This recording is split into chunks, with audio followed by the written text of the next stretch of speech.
Welcome to my YouTube channel. আজি লৈ আহিছোঁ আমাৰ ঘৰতে থকা কেইজোপামান ফুলৰ কালেকশ্যন। আহকচোন চাওঁ কি কিনো আছে।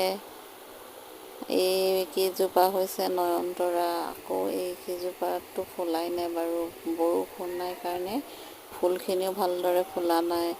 আৰু এইজোপা কি হয় জানো পাই, নামটোকে নাজানো।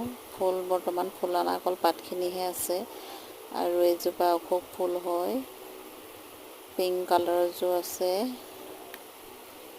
আৰু গোলাপো আছে দেই, গোলপীয়া কালাৰ গোলাপ এজোপা। এপাহে ফুলি আছে, পানী পোৱা নাই কাৰণে ফুলা নাই আচলতে। আৰু তলত এইকেইটা কি কি ফুল, নামকেইটা নাজানো। নাৰ্জী আছে আৰু চাওঁচোন কি কি আছেনো। গোটেই গছজোপাত ঠৰঙা লাগি আছে, পানী